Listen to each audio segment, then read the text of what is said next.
Well, hello again, all the boys and girls out there in YouTube land watching. Georgia Beer Reviews back at you today with another one. Very excited about this beer. This is a home brew, courtesy of Mr. Brian Fisher over at Thrash Metal Homebrew and Barbecue.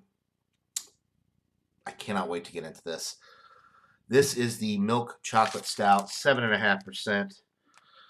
Brewed on November 8th, 2020. So I actually went back because I wanted to get all the specs right on this. Brian actually did a brew day for this beer, which I will post in the description of this video if you guys want to go check out how this beer was actually made. And in the description, he was kind enough to put down all the specs. So the full name of this beer is it's a milk chocolate oatmeal maple Imperial Stout. Okay. And he uses 12 pounds of two-row, half a pound of roasted barley, 1 pound of caramel / crystal 40, 1 pound chocolate malt, half a pound of flaked wheat, half a pound of flaked oats, 1 pound of oatmeal. He uses 1 ounce of East Kent Goldings hops for 60 minutes in the boil, 1.5 ounces of cluster for 10 minutes, and then he uses Fermentis Safale US 05 yeast. Okay. Doesn't say anything about maple in there, but oatmeal maple Imperial Stout. Okay. Let's go ahead and get into this thing. I love stouts, probably my favorite style.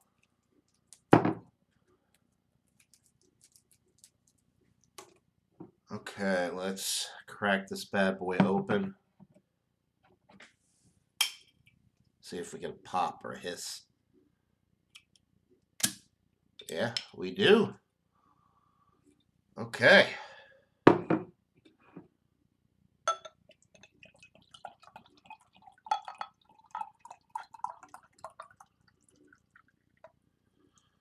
All right.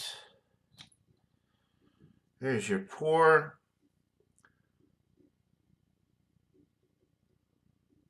Nice little head on it. Got some streaming bubbles going up the glass. The appearance is dark brown. You can definitely see through it a little bit when you hold it up to the light. It's a good looking beer. Definitely getting a little sweetness initially. Like some milk chocolate.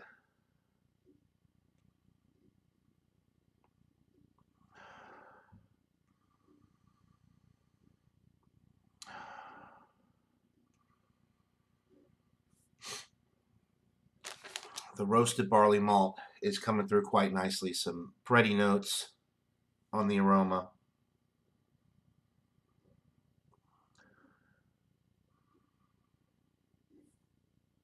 Maybe a touch of maple. I mean, it's definitely got more of a sweet aroma. On the bag he sent me, it just says milk chocolate stout, but on his brew day, it does say maple. So I wonder if he added maple syrup to this beer. If he did, it probably wasn't that much, but there is a little bit of sweetness that I could see. I could see where he may have added some maple in here, maple syrup. It's definitely on the sweet side. It's nice and malty. You got those nice roasty, toasty, bready notes. No alcohol present, 7.5%. This is just going to be a super smooth, easy drinking beer. I can already tell just from the aroma, but it smells absolutely delightful. I am salivating.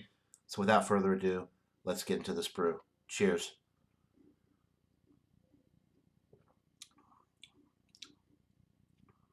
I think you did put maple syrup in this. I'm getting a little bit of that now. The dark chocolate notes are definitely there. The milk chocolate notes are there. The roasty, toasty, bready notes are in the middle of the sip. Oh man, this is really good.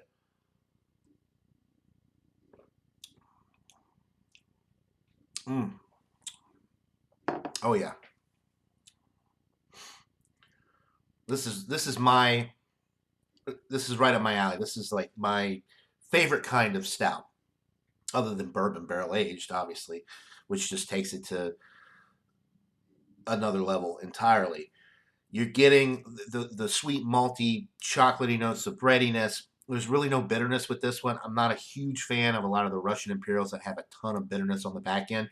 I like my stouts to be a little bit more on the sweet side. Definitely a ton of malt character from the roasted barley malt. The chocolate in this is just beautiful. And then a little bit of that maple sweetness, but very chocolatey, very smooth. The carbonation with this is low.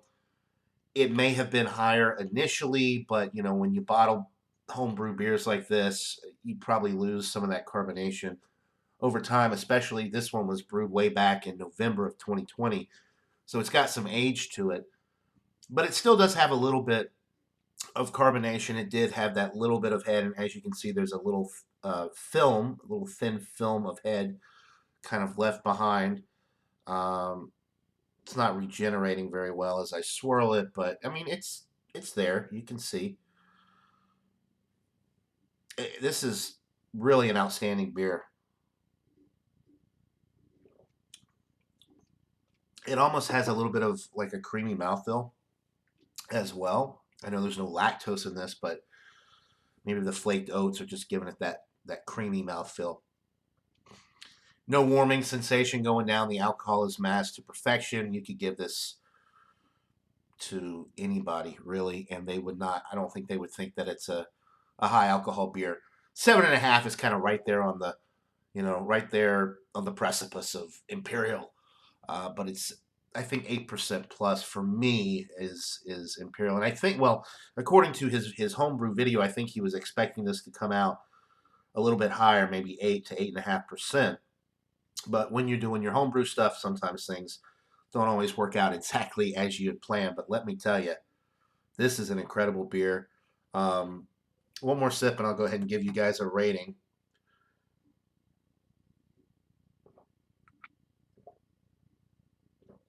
Or a few more sips, a few more gulps. Sometimes with really good stouts, more malty stouts, the more you sip on them, you almost get like a little bit of a dark fruit note or a berry note. I'm kind of getting a little bit of that with this as well. It's very pleasant. It's just such a wonderful beer. Um, and anybody that likes sweeter stouts, more malty, and bready beers, you're going to love this. Uh, if you're lucky enough to get your hands on it, if Brian is nice enough to send you a bottle or two. I'm going to give this a 97 out of 100. So for me in my rating system, 97 is as high as you can go without getting into world class. 98, 99, and 100 are world class. This is right there. Um, my criteria for world class, a lot of times this has got to be barrel aged. The ABV's got to be over so much, and it's just got to really blow my mind. I've had so many great stouts over the years. This is the best homebrew stout that I've had. I've had a few. I've had Bumpy's Imperial Trish the Dish, which he added wine to, it was great, but you know what? That was made more for Trish, who is more of a wine drinker, and it definitely had those wine-like qualities. That was a little bit higher ABV as well than this one. But this one is just like for a straight stout with the chocolate notes and the nice bready malt character, not really any bitterness. Which for this particular, for a chocolate stout, that I don't really want a lot of bitterness. I want a nice sweet chocolatey malty bready beer, and that's exactly what you get with this. So 97 out of 100. I'm going a little bit long-winded with this. I just wanted to make sure I did this beer justice and described it as best I could. And outstanding beer from Brian, aka Thrash Metal, Homebrew and Barbecue. Go check him out. Link in the description below, as well as right there. Click on his face, and that will take you directly to his channel. All right. Appreciate everybody watching. That'll do it for this beer review. Hope you're all having a wonderful day. And until next time, everybody, cheers.